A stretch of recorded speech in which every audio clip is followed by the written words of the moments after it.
Bonjour à tous. Alors, bienvenue à ce midi rencontre organisé par l'Arbre du Voyageur. En ce début d'année 2021, je voudrais offrir mes vœux de santé à toutes et tous en créant votre année qui va répondre à vos attentes respectives dans ce contexte sanitaire très particulier. Je rappelle que l'Arbre du Voyageur est un organisme qui s'adresse aux individus et aux familles de tous horizons issus des communautés antillaises et africaines et propose de les accompagner dans les différentes étapes de leur processus migratoire sur ce territoire-là et avant d'arriver bien sûr sur ce territoire-là. Notre mission, c'est d'outiller, de sensibiliser les Antillais afrodescendants et à l'esprit entrepreneurial, qui est un moyen d'intégration socio-économique ici. Nous voulons aussi, à partir de cet organisme-là, soutenir et contribuer au développement entrepreneurial des communautés antillaises afrodescendantes et développer le leadership des communautés antillaises afrodescendantes par une approche solidaire. Donc aujourd'hui, mon invité est Mehdi Pinault. Bonjour. Bonjour Mehdi, il est d'origine guadeloupéenne. Il est étudiant en technique d'éducation spécialisée. Il va nous parler un petit peu c'est quoi ça veut dire, là, ce programme technique d'éducation spécialisée. Il passe ce programme d'études pour l'instant pas nécessairement à Montréal. Ce qu'il faut savoir, c'est que tout n'est pas concentré sur Montréal. Donc, il y a des espaces d'enseignement un peu répartis partout dans la province du Québec. Donc, lui, il se situe au Cégep de Saint-Jérôme, qui est un établissement d'enseignement supérieur qui offre un très large panel de programmes. Il y a quasiment 31 programmes d'études préuniversitaires et techniques au sein de cet établissement. Et il y a plus quasiment de 7000 étudiants là qui viennent pour apprendre, pour se former, pour apprendre dans cet établissement-là. Alors, bienvenue Mehdi à ce Midi Rencontre. Comment ça va? Oui, ça va bien. Un peu fébrile, mais ça va bien. Fébrile? Pourquoi? Mais parce que un peu gêné de les directs, là, c'est pas mon truc. C'est pas mon. Oui. Mais ça va bien aller. Ça dure Ben oui, ça va bien aller. On est ensemble. C'est très informel, notre échange. On est entre nous là. L'idée, c'est de faire un petit peu connaissance avec toi, de que tu partages un petit peu aussi comment tu vis ton processus en tant qu'étudiant ici, là. Et puis, voilà, on est là. On apprend un petit peu aussi sur ce que font nos étudiants quand ils arrivent ici. Donc, on va parler effectivement de ce qui t'a amené à venir étudier au Québec, de ce programme-là que tu as décidé d'embrasser et bien sûr, comment tu contribues à cette société québécoise puisque tu es ici depuis 2017, donc tu as obtenu ton permis d'études et depuis 2017, tu es ici. Alors, pourquoi tu as choisi le Québec? Tu aurais pu aller en France, tu aurais pu aller dans un autre pays d'Europe, la Suisse ou l'Angleterre. Enfin, pourquoi tu es venu ici au Québec? En fait, premièrement, c'est par rapport à la langue, parce que évidemment, le Québec est la seule province qui parle français au Canada. Et deuxièmement, c'est que je voulais justement, outre aller en France, aller dans un autre pays étranger pour pouvoir apprendre plein de choses. Et puis justement, comme ça faisait longtemps que je voulais partir au Canada, particulièrement au Québec, ça fait depuis très, très, très longtemps, j'avais ce soif-là, ça de partir à l'étranger. Donc, je me suis dit, bon, faut que je me lance dès que ça va se faire. Et puis, c'est allé avec ma confiance. Et puis, je me suis dit qu'il faut que je quitte la Guadeloupe. Comme ça, si dans l'avenir, je reviens en Guadeloupe, au moins, j'aurai des outils, un bon bagage justement pour pouvoir aider la population guadeloupéenne. Décrocher mon micro. Donc, tu me dis que tu as eu cette envie d'explorer quelque part. Tu avais envie de voir autre chose. Tu avais envie de t'outiller vers d'autres manières d'apprendre, j'imagine aussi, d'apprendre d'autres façons de découvrir de nouveaux sujets, de nouveaux thèmes. Donc, et j'entends que tu dis que si toutefois tu peux l'amener en Guadeloupe. On reviendra là-dessus tout à l'heure. Parle-nous un peu de ce programme. C'est un programme technique qui est en éducation spécialisée. Il te permet de te préparer à quoi faire? Pour être éducateur spécialisé.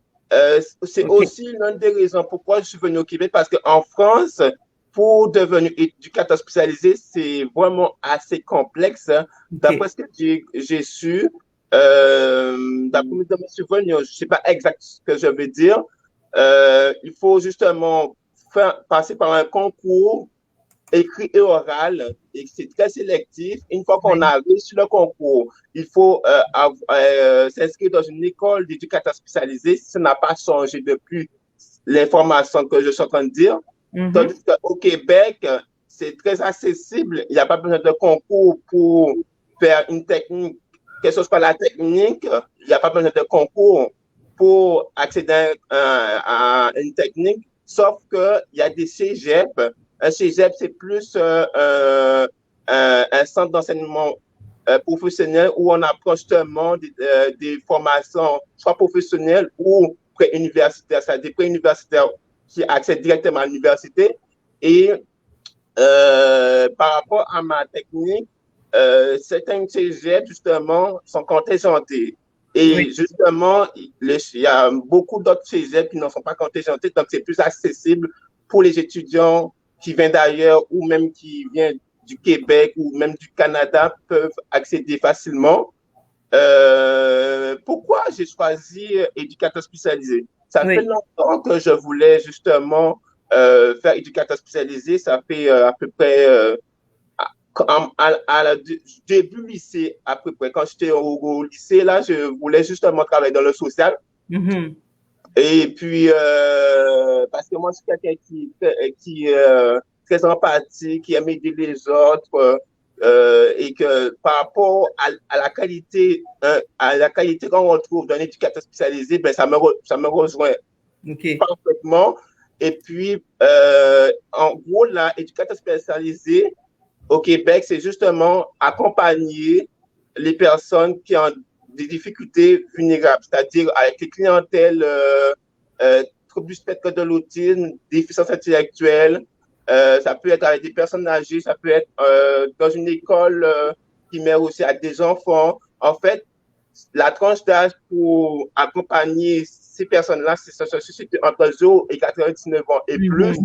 Et puis, en termes d'employabilité, c'est très vaste. On peut travailler, comme je dis, dans une école, dans un centre communautaire. On peut travailler dans un HHLD, c'est-à-dire le centre de personnes âgées. Personnes âgées, c'est ça. Voilà, et tout. C'est assez large. Même on peut aussi travailler avec les immigrants. C'est vraiment large comme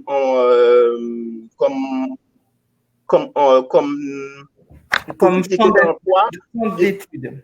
Exactement. Et après même, on a le choix de travailler ou de continuer à l'université. Moi, je ne serais pas prêt d'aller à l'université. Ce n'est pas pour moi l'université.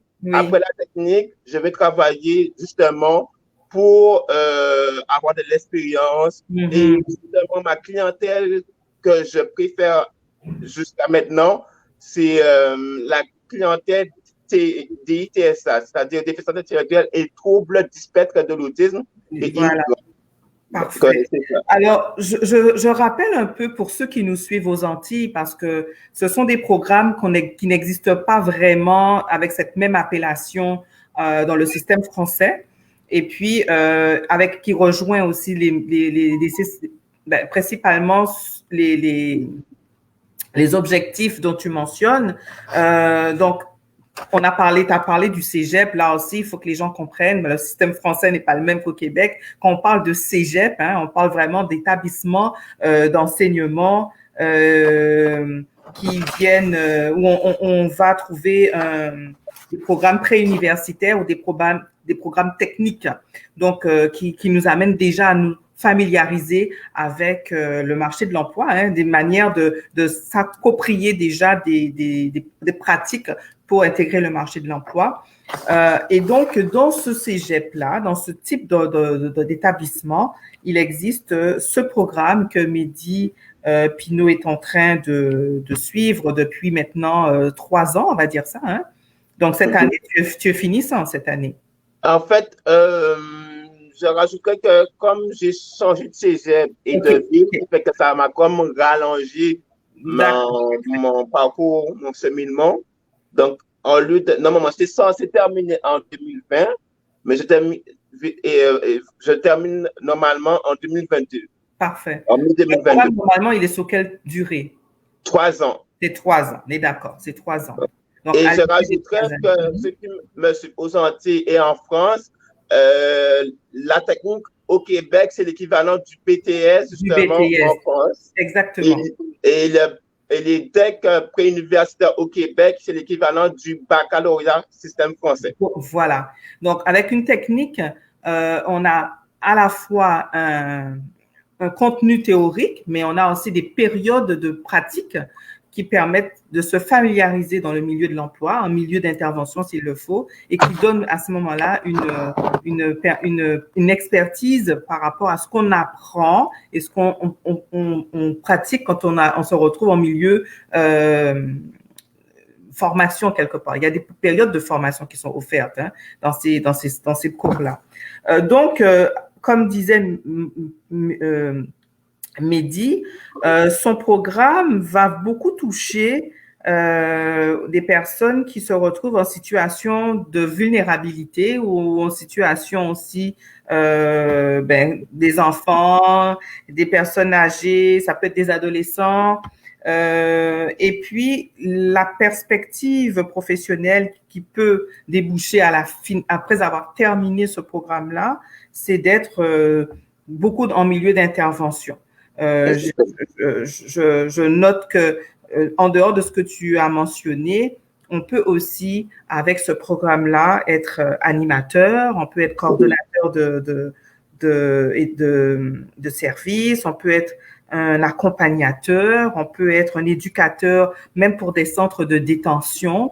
On peut aussi être intervenant communautaire, intervenant auprès des jeunes. On peut être un travailleur de rue, donc avec la clientèle itinérante. Donc, il y a vraiment, avec ce programme-là, un débouché assez diversifié en termes de savoir-être professionnel qu'on apprend avec ce programme-là. Alors, ma prochaine question, Mehdi, serait, est-ce que tu as eu ton bac en quelle année en France? En 2013. En 2013. Donc, tu arrives ici en 2017. Donc, de 2013 à 2016, tu étudies quand même en Guadeloupe? Oui, j'étais en BTS. J'étais en BTS. J'ai échoué comme 2 fois, donc j'ai comme laissé tomber après. Oui, je comprends. Alors, tu as eu une approche pédagogique avec le système en France. Guadeloupe, France, c'est pareil. Et là, maintenant, tu arrives ici et depuis 3 ans, là, tu as une approche pédagogique à la québécoise. Est-ce que tu as rencontré des défis dans ton apprentissage ici? Le défi de mon apprentissage, c'est que, surtout en technique d'éducation spécialisée, on est notre propre outil d'après ce que les profs nous disent. C'est-à-dire que là, on doit connaître nos forces, nos faiblesses, nos limites pour justement amener à intervenir auprès des personnes vulnérables. Okay. Donc, depuis que je suis rentré au Québec en formation en technique d'éducation spécialisée, j'ai énormément appris sur moi-même et je n'ai pas fini d'apprendre sur moi-même parce que je continue la technique et je savais pas, il y a des choses qui m'a quand même... Tu ignorais sur toi-même que ce programme t'a permis d'aller chercher. Tout à fait, et qui m'a quand même surpris.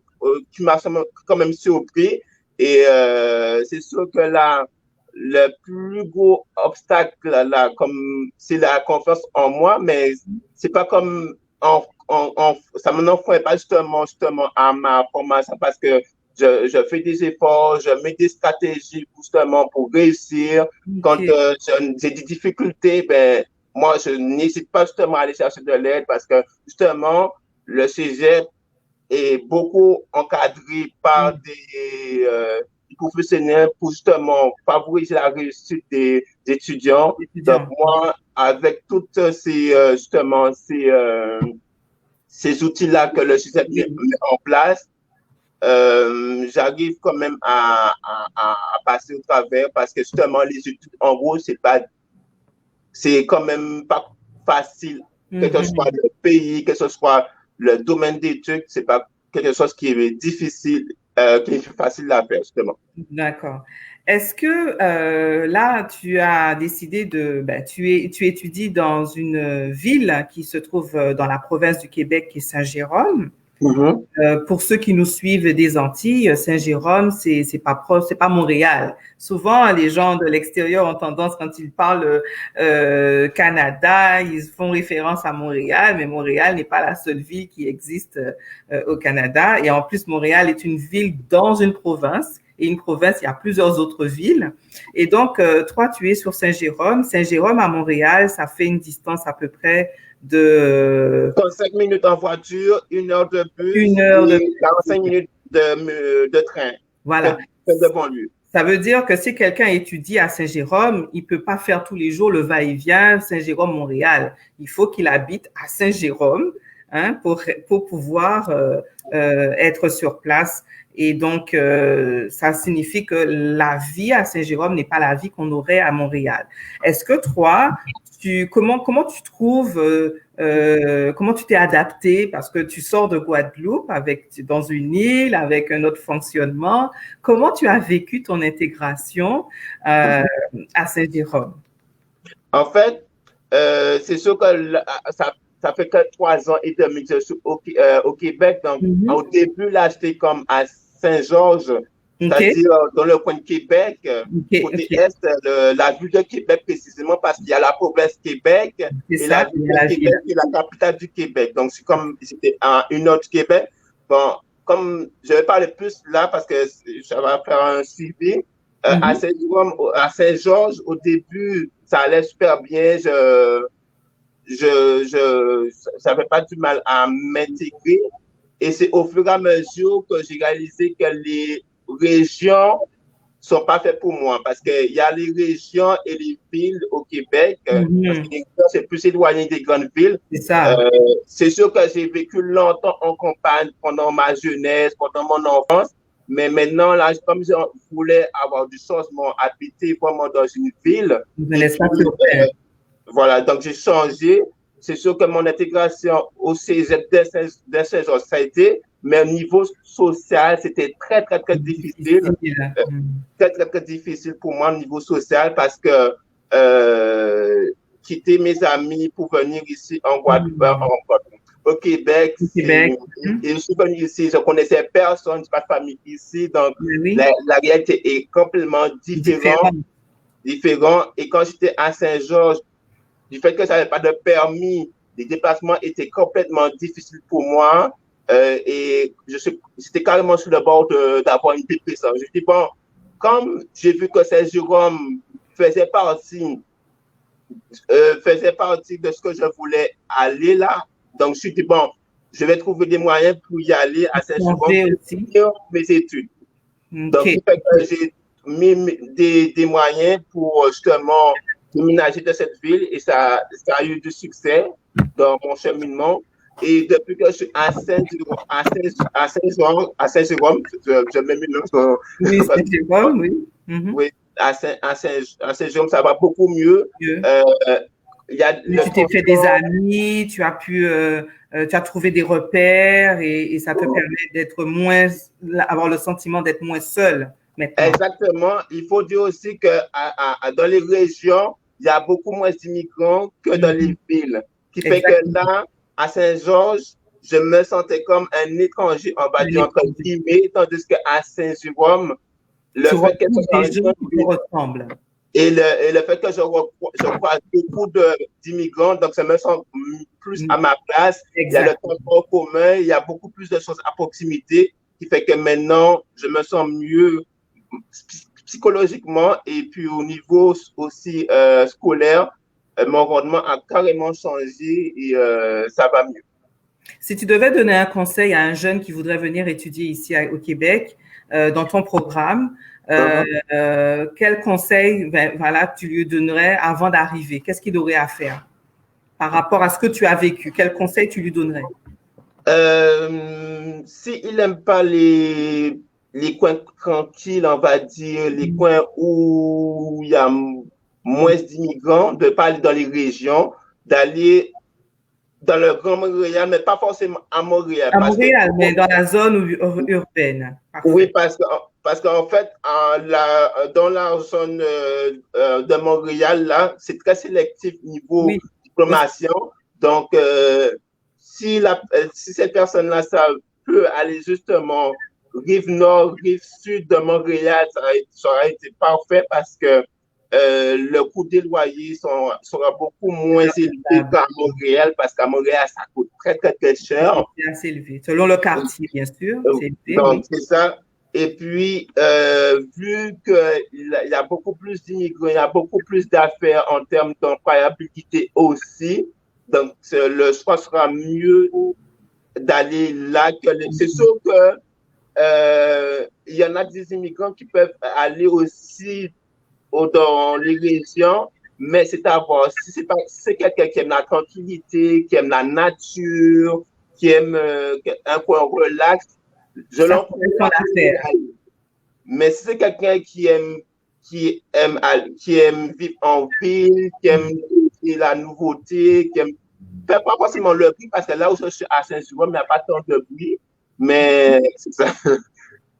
Donc, voilà. Donc, on s'entend, hein, Mehdi, une immigration, ça se prépare, OK? Ça se prépare. On ne décide pas comme ça d'un coup de tête de dire, voilà, je pars étudier au Québec, je vais étudier au Canada. Déjà, il faut comprendre c'est quoi le Canada. Il faut connaître les provinces. Il faut savoir les distances d'une ville à l'autre. Et il faut s'intéresser pour savoir aussi comment est organisé l'endroit où on souhaite aller étudier, qu'est-ce qu'il y a autour pour qu'on ne se sente pas isolé. On est d'accord? Exactement. C'est que nous donnons à tous ceux qui envisagent de venir étudier au Québec. Le Québec est un espace très grand. C'est la plus grande des provinces du Canada. C'est certain, c'est la seule des provinces francophones, mais c'est quand même 17 régions au Québec. On a 17 régions avec différentes villes. Donc, allez regarder une carte du Canada. Regardez où est le Québec. Et arrêtez de penser que Québec, c'est seulement Montréal. Montréal, c'est une des villes. C'est sûr, c'est une grosse métropole. C'est quasiment 1 million d'habitants. Mais quand vous décidez de prendre un cours, un programme, regardez ensuite quelle est la distance qu'il y a entre cette ville où vous allez étudier par rapport à Montréal. Et comprenez qu'à ce moment-là, que si vous partez étudier à cette place-là qui n'est pas Montréal, mais il faut considérer que votre vie devra s'installer là parce que vous ne pourrez pas faire le va-et-vient de la ville vers Montréal tous les jours. Et donc, il faut connaître maintenant l'endroit où vous allez. Donc, ça, c'est très bien le partage que tu nous fais. Ça montre qu'il y a une… Oui, comment? Vas-y. Oui, et j'ai rajouté que comparé à la superficie de la Guadeloupe, de la Martinique, de la France même, le Québec est vraiment un grand territoire. Donc, maintenant, pour faire ville de Québec à la Montréal, c'est quand même 3 heures de route, 2 heures et demie de route. Ça dépend de la ville. Voilà, c'est quand même… Si c'est Montréal-Ottawa, c'est 2h30. Si c'est Montréal-Québec, c'est 4 heures. Si c'est Montréal-Toronto, c'est 6 à 7 heures. Donc, les distances sont longues. Sur une carte, ça ne paraît pas, mais il faut s'intéresser. Alors, je vais aller maintenant avec toi au niveau de ton implication. Alors, j'imagine effectivement le fait que tu sois dans ce programme-là, ça t'a amené à aussi rencontrer des gens, à t'impliquer, à participer à des projets, à découvrir aussi comment ça fonctionne en dehors du contexte étudiant, la vie d'ici, parce que ça aussi, ça fait partie de l'intégration. Ça ne s'agit pas juste d'aller étudier, rentrer chez soi et c'est fini. Il faut aussi aller vers les autres et pour cela, il faut s'impliquer. Le bénévolat, j'ai compris que tu en fais et tu as bien compris aussi que c'est un élément essentiel pour s'ouvrir vers l'autre et pour travailler l'inclusion et ton intégration surtout. Tu me disais que tu as eu l'occasion notamment en tant que bénévole, tu as contribué à un projet que tu as impliqué dans lesquels tu t'es impliqué au Carrefour Jeunesse Emploi de Bosse Sud. Alors, pour nos internautes qui nous suivent, le Carrefour Jeunesse Emploi, c'est des organismes qui s'adressent principalement à des jeunes adultes de 15 à 35 ans et qui offrent en fait des projets, des activités, des accompagnements aussi au niveau professionnel, au niveau l'intégration sociale. Comment donc ton implication s'est traduite avec cette structure-là? OK. C'est justement, je rectifierais, c'est pas forcément du bénévolat, mais c'est juste une implication sociale examisée. Donc, c'est pas tant du bénévolat. Le bénévolat, c'était plus au niveau scolaire. Parfait. C'est ça, exactement. Bon, mon implication au Centre Jeunesse Emploi de Bosse-Sud, c'est-à-dire à Saint-Georges, quand j'étais à Saint-Georges tout au début, en fait, c'était un projet d'aménagement de maison des jeunes. La maison des jeunes au Québec, justement, c'est pour des jeunes de 12, 16 ans, je ne m'en rappelle pas trop. Ils peuvent y aller, faire des activités, se faire des amis. Et puis, justement, c'est l'un des places où je peux amener justement à travailler, si je le souhaite, après mes études. Donc, en fait, c'était un aménagement d'une maison des jeunes. On était n'était pas beaucoup, on était comme 10 adultes. On devait décider comment on doit aménager la maison des jeunes. Je ne sais pas c'était quoi le nom de la maison des jeunes, mais c'était quelque part en Bosse, pas loin de Saint-Georges, mais pas totalement Saint-Georges, mais pas loin de Saint-Georges. Et on devait décider comment l'aménagement, les types de peinture qu'on doit mettre et tout. Et ça, je crois que ça a duré 4 mois, je crois, en tout. Quel a été ton apport dans ce projet-là? Ton apport?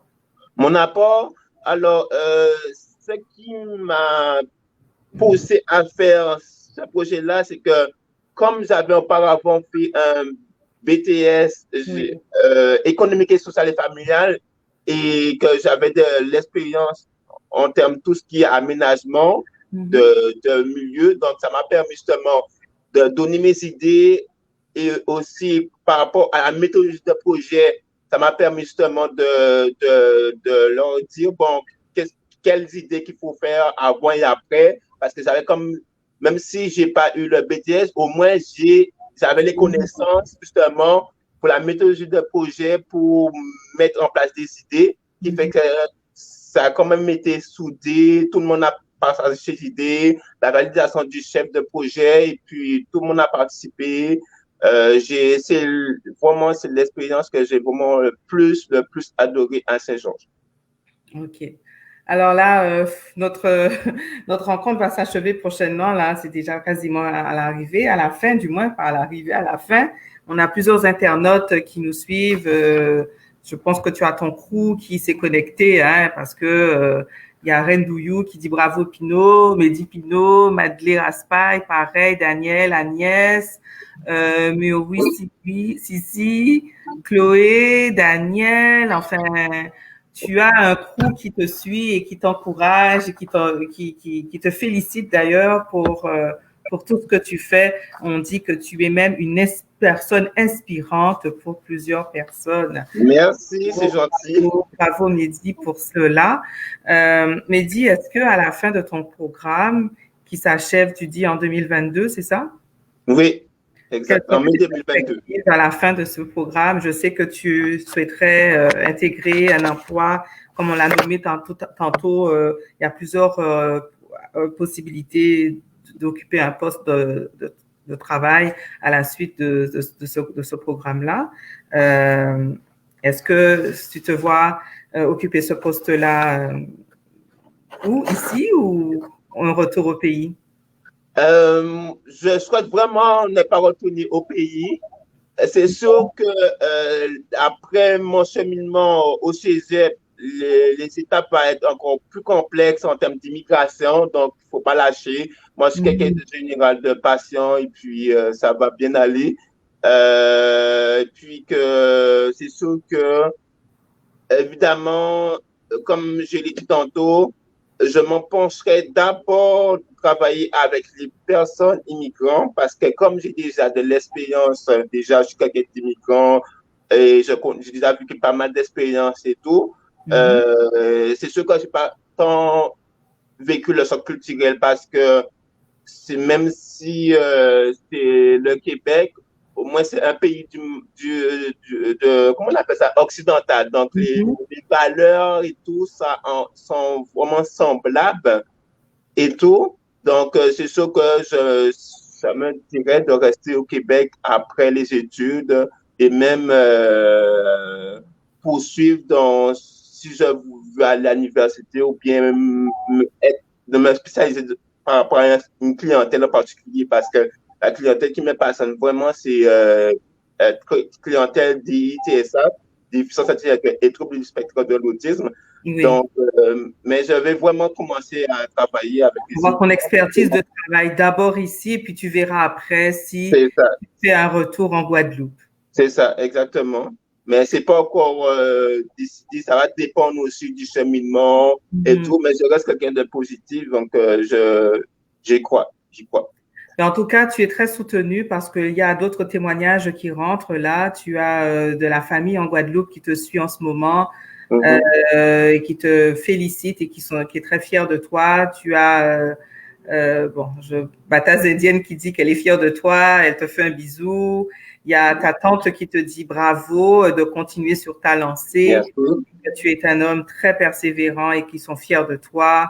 Voilà, donc c'est très très encourageant quand on a sa famille qui est derrière et qui soutient, même malgré les défis que tu as embrassés, que tu as rencontrés, mais ça t'a pas découragé. Et vraiment, si tu es un exemple aussi pour tous ceux et celles qui envisageraient de venir étudier ici, tu as bien présenté la réalité. Il y a des enjeux pour s'adapter, pour s'intégrer. Voilà les contextes qui existent. Mais dès lors qu'on veut, on est prêt, on sait ce qu'on veut, du moins, on va de l'avant pour atteindre son objectif.